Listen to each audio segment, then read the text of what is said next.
خرید و فروخت کا کہ میں تمہاری جانیں لوں گا، میں تمہارے مال لوں گا.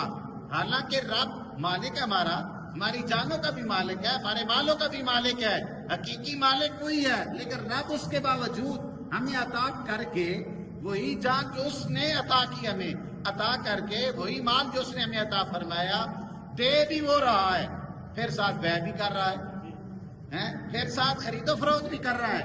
مالک نے فرمایا مومنین سے کیا فرمایا کہ تم اپنی جانیں مجھے دو، حالانکہ دی ہوئی اس کی ہیں، اپنے مال مجھے دو، حالانکہ دیے ہوئے اس کے ہیں. فرمایا کہ میں تم سے جانیں بھی لوں گا، تم سے مال بھی خریدوں گا، اور اس کے بدلے میں تمہیں جنت بھی عطا فرماؤں گا.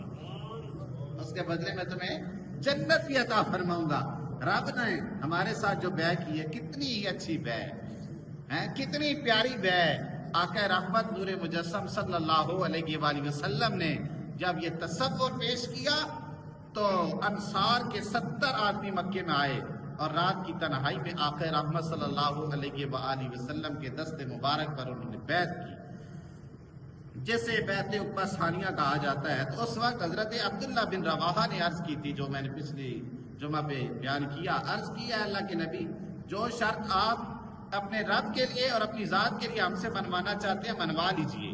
مطلب جو آپ بیعت ہو رہی ہے نا، یعنی جو آپ رب کے لیے منوانا چاہتے ہیں، اپنے لیے منوانا چاہتے ہیں، منوا لیجئے.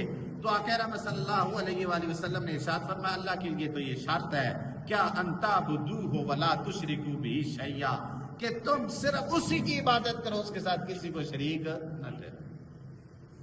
یہ رب کے ساتھ تمہارا ایک عہد و پیمان ہونا چاہیے. اور اپنے لیے آقا رحمت صلی اللہ علیہ وآلہ وسلم نے فرمایا کہ تمنعونی مما تمنعون منہ انفسکم واموالکم، کہ جس چیز سے تم اپنی جان و مال کی حفاظت کرتے ہو اس سے میری بھی حفاظت کرو. تو پھر انصاریوں نے جواب دیا اگر یہ شرطیں ہم پوری کر دیں تو ہمیں کیا ملے گا؟ تو پھر فرمایا آقا رحمت صلی اللہ علیہ وآلہ وسلم نے پھر اس کے بدلے میں اللہ تعالیٰ تمہیں جنت عطا فرمائے گا. تو اس وقت جو صحابہ تھے، جو انصار تھے، وہ فرماتے ہیں کہ ہمارے دل خوشی سے باغ باغ ہو گئے، خوشی سے باغ باغ ہو گئے.